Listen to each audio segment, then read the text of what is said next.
I don't want to be your friend anymore." Those gut-wrenching words were earth-shattering to my 9-year-old ears. I masked my pain with anger, screaming at Lisa with tears clouding my vision. "Fine. I didn't like being friends with you anyway." I huffed, stomping off dramatically to go sit by myself on the swing set. Mom could tell that something was wrong the moment I opened the car door. "Mallory, is everything okay? It looks like you've been crying," she said after allowing me a moment to strap myself in. "I'm fine." "Are you sure? You know you can come to me with anything, okay?" I nodded, turning to the window to gaze out at the vehicles whizzing past. The remainder of the ride was marred by a tense silence.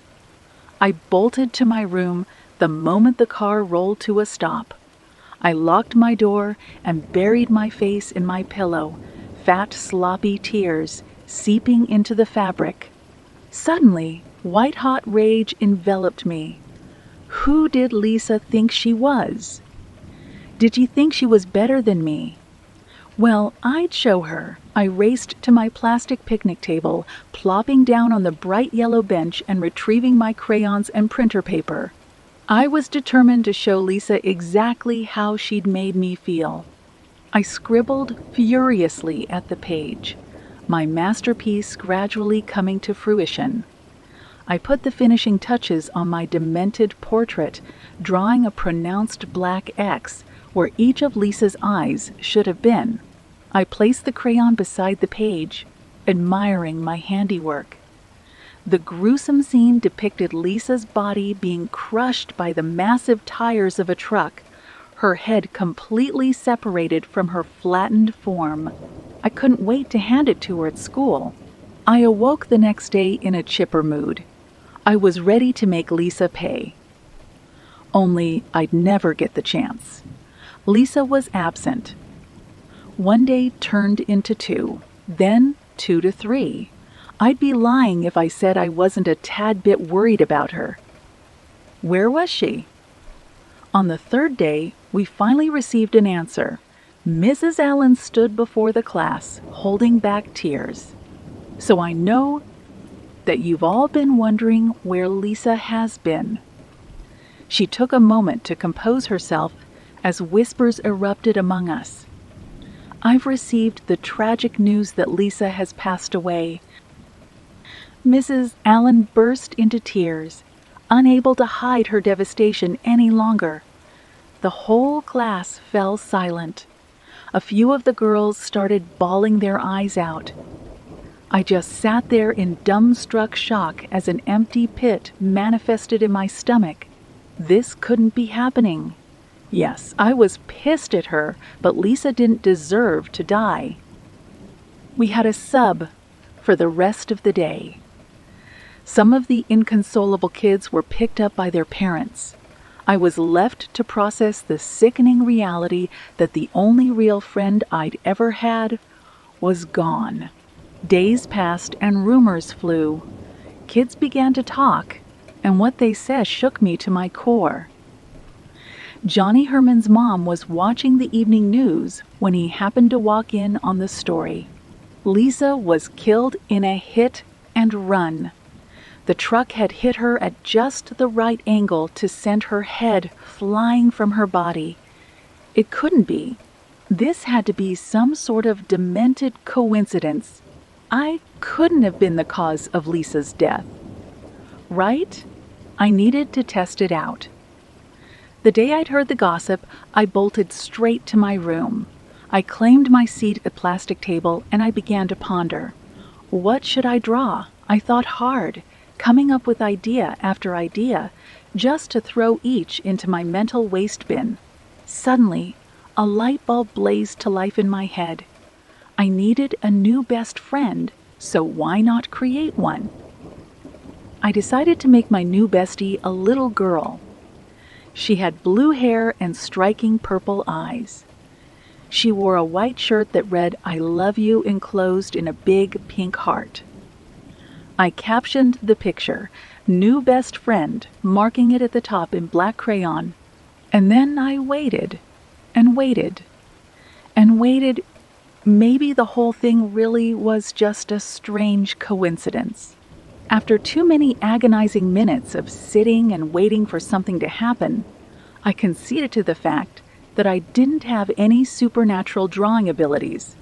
Trudging downstairs to finish my homework, after a relaxing evening of watching movies and eating TV dinners with Mom, she tucked me into bed. "Good night, Mallory. I love you." "Good night, Mom. I love you too." I was just beginning to drift off to sleep when I heard it, a rustling noise inside my closet. I froze, my heart thudding against my tiny ribcage like a drum. I held my breath and listened intently. To my abject horror, my closet door began to slowly creak open. In the dim moonlight flooding through my window, I could see spindly black fingers wrap around the frame. A cartoonish face gradually emerged, sending fear racing to my heart. Purple, soulless eyes peered into mine. A crudely drawn semicircle was entrenched above its chin, forming an ugly, twisted smile.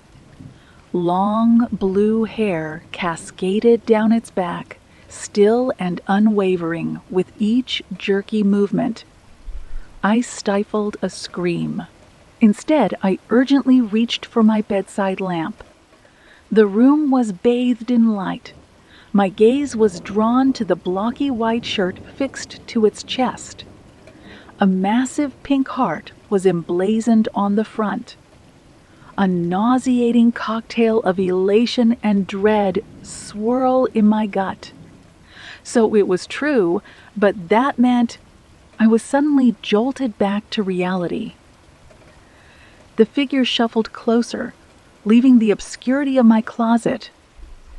It stood before me, head cocked to the side like a curious dog.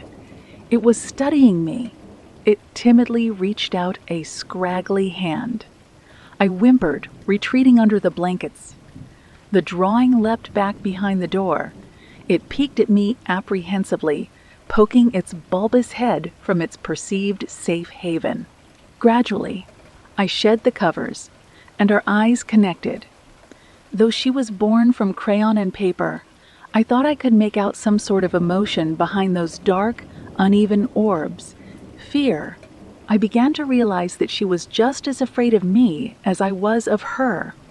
I hesitantly scooted to the edge of my bed, trying to make myself as non-imposing as possible. "It's okay. I won't hurt you," I squeaked, attempting to coax her into the open. She incrementally slid out from her hiding place, returning to the center of the room. I gazed at her in awe. Now that I was getting a chance to completely drink in her features, she wasn't so scary. I had created her, after all. "Can you speak?" She pointed to her motionless mouth and dejectedly shook her head. "That's okay. I can do all the talking. I bet you're a real good listener," I exclaimed, patting the spot on the bed beside me. Her eyes seemed to light up. She excitedly hurried over to me and plopped down. She stared at me expectantly, those same blank features now radiating a renewed sense of life. Jubilation coursed through my veins. Could this really be my new best friend? "You need a name." Let me think," I said, mulling it over. "Stacy." "No. Greta. That doesn't really fit." "Oh, I've got it. I'll call you Mona." Mona bounced up and down, clearly over the moon with my selection. My heart was filled with joy upon seeing her so happy. I stayed up talking to her well past my bedtime. Though Mona couldn't respond verbally, she would react animatedly to anything that I told her. Her responses always seemed genuine. It was a nice change to have someone who was actually interested in what I had to say. I don't remember falling asleep, but I must have at some point, because I was awoken by Mom's shrill demands for me to get up. "Mallory." out of bed. Now. You're late. I groggily rubbed my eyes, heart sinking when I noted that I was alone. I'm up. Just a minute. Last night, Mona. I couldn't be certain. I rushed to my closet, flinging the door open in my desperate search for answers. I was greeted by nothing but clothes. My heart dropped. I felt as if I was given a puppy just to have it ripped from my hands the moment I closed my eyes. I dejectedly went through the motions, muddling through my day. How could I make all that up? It felt so real. I returned home from school and immediately shut myself in my room to sulk. I was around 15 minutes into just staring at a blank wall when I came to the realization. The drawing. If that was real, then maybe Mona was too. I darted to the plastic table, frantically shuffling papers. And there it was. Mona's lifeless eyes stared back at me. I shuddered. I couldn't explain it, but something about the picture unsettled me. It looked different somehow. More realistic. I put the page down, opting to try calling out to Mona myself.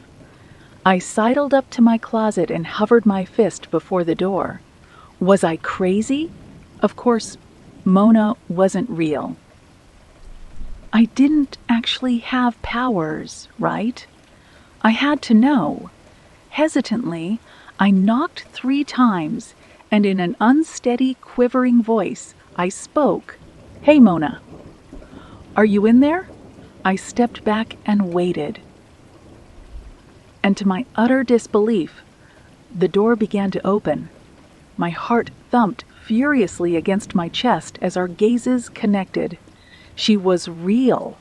I grinned from ear to ear as she joined me on the bed. Mona and I hung out for hours. We played games, drew pictures, and she listened intently as I bounced from subject to subject. Things went on like that for weeks. I would excitedly return home from school, bolt to my room, and spend time with Mona for the remainder of the evening. It was perfect, or so I thought. As more and more time passed, I somehow failed to notice that Mona's features were slowly becoming more defined. Her sloppily drawn t-shirt began transitioning to real fabric. Her skin was tangible. Her smile grew wider. God, I was so naive. It didn't really sink in until Mona gained the ability to speak. A chill rippled through my body when I heard it for the first time. Her voice was soothing yet unnerving at the same time. She pointed a finger at her chest. "Mo. Nah." I stared at her, mouth agape. I was paralyzed. "Did you just?" She gleefully nodded, her cheeks flushing with color. "Mona, that's awesome. Say something else." She excitedly thrust a finger toward me. "Mallory." "That's right, Mona. I'm so proud of you," I shouted, throwing my arms around her. She felt warmer than I remembered. Knock, knock, knock. "Mallory, who are you talking to in there? Unlock this door right now, young lady." Panic struck my chest like a lightning bolt. "Sorry, Mom. Just a second." I turned to Mona, but she had already disappeared. I begrudgingly approached the door and let Mom in. Her visage was contorted in a cocktail of worry and confusion. "Mallory, I thought I asked you not to lock that door." "Now, who were you just talking to?" I stared at my feet. "Mona." "Who's Mona?" "My friend. She lives here." Mom's brows furrowed. I watched the confusion melt away as she mulled over my words. "All right, sweetie. You and Mona really need to spend more time outside. You've been in here too much lately. Okay. Can you leave now? I want to play with her some more." Mom was visibly taken aback at my request, but she obliged. A pang of guilt stabbed me through my heart like a butcher knife as she left. I'll let you and Mona get back to it. But I want you in bed by 10. Got it. Yeah, all right. I'll do it, I huffed, crossing my arms. Once the door clicked shut, Mona peeked her head out from under my bed. Mom gone. Yeah, Mona, she's gone. She slid out from the bed, rejoining me. Mona, sleep in bed. Yeah, you can sleep with me. We just have to make sure that Mom doesn't find out. No, Mom. That's right, Mona. No, Mom. Mona and I began to develop a real connection. She shared the bed with me every night going forward. Whenever I wasn't at school or being forced out of my room by Mom, I was hanging out with Mona.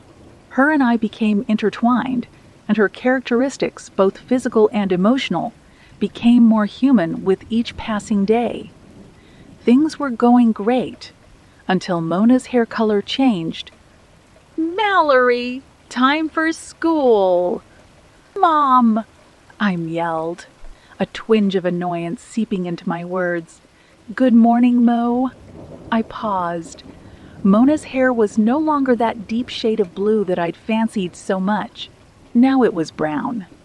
Just like mine, Mona yawned, stretching her arms high in the air. Morning, Mallory. Mona? Did you change your hair color? Yes, she bashfully admitted, averting her gaze. Why? How? Wanted to be pretty like Mallory. Drew on paper, she said, pointing to the plastic table. Mona, that's sweet. But you are pretty. I liked your blue hair. Ho? Mona, ugly now. Tears began to well in her eyes. Of course you're not ugly. That's not what I meant. Mallory, get up now. Mom, I'm up. Give me a second. I turned to Mona. I need to go to school now. But we'll talk about it when I get home, okay? She nodded and watched in silence as I prepared to go about my day. Mona going to miss Mallory, she said as I walked out the door. I'm going to miss you too. My eyes kept darting to the clock throughout the school day. Something didn't feel right. Mona had never told me that she'd miss me before. And she changed her hair to the same color as mine. Something felt wrong. I beelined for my room the moment I got home. I had to get to the bottom of whatever was going on. Mona. Mona, where are you? Mona here. A soft voice responded from beneath the bed. Slowly, she emerged, greeting me with a huge smile. Her hazel eyes glimmered with excitement. Wait, Hazel. I have hazel eyes. Mona, what did you do to your eyes? She proudly held up the picture I'd drawn weeks prior. She'd furiously scribbled over the figure's eyes in brown crayon so that the purple was no longer visible. Mona looked like Mallory now. Mallory-like. I paused for a long moment, really taking an opportunity to soak in her appearance. Mona was right. She looked scarily similar to me, almost to the point that you could have mistaken us as twins. Mona, you need to stop changing the picture, okay? I like you how you are, okay? How's school? She asked, placing the drawing on my bedside table. It was good. I'll tell you about it, I said, plopping down next to her as the tension in the atmosphere dispersed. I went to sleep that night feeling closer to Mona than ever. She just wanted to be like me. That wasn't a bad thing, right? I should have seen the writing on the wall. I awoke to find a pair of cold hands wrapped around my throat. A shadowy figure had me pinned down, unforgiving icy fingers choking me with relentless force. As my eyes adjusted to the darkness, my heart plummeted into my gut. "Mona!" I wheezed, desperately clawing at her hands. "Mona hate being alone. Mona hate Mallory. Mona going kill Mallory." I shuddered. Her changes to the drawing. It all made sense. Mona was planning to replace me. "Please," I sputtered. Something wet dripped onto my forehead. "Mona, sorry." I could feel my life fading. I had to do something, and fast. I grappled for anything I could use as a weapon, and that's when my fingertips grazed the paper lying on my nightstand. I laboriously inched it closer and closer until got it. I held the drawing in front of Mona's face. Her eyes grew wide as dinner plates. "Mona just wanted to be real, girl," she whimpered. All she could do was watch as I tore the page down the middle. Suddenly, I was free. Mona had vanished, whisked into the dark, never to return. Tears flooded down my cheeks as I violently gasped for air. I stayed there for a long time, sobbing uncontrollably. I had almost died and lost two of my best friends in the span of less than a month. A sudden sense of ambition crashed over me like a tidal wave. I couldn't take any chances. I needed to be absolutely sure that Mona was gone for good. I scooped up all of my drawings from the plastic table and retrieved the lighter Mom kept in the kitchen, rushing out the back door. I set the pictures ablaze and watched as the smoke billowed high into the cool night air. "Mallory, what are you doing out here?" Mom placed a hand on my shoulder and spun me around to face her. She gasped upon seeing my face. "Mallory, what happened? Your neck. It's all bruised. Who did this to you?" Tears welled in the corners of her eyes as I choked out a strained excuse. I don't know. I woke up like this." I know that Mom didn't believe me for a second, but it was the best explanation I could offer without being sent to the loony bin. On the plus side, I got to stay home from school for a couple weeks until my bruises began to fade. Mom told Mrs. Allen that it was pneumonia. No one questioned it. When I did finally return to class, my heart nearly burst with elation. I hurriedly hung my backpack on its hook and claimed my seat, right next to a grinning Lisa.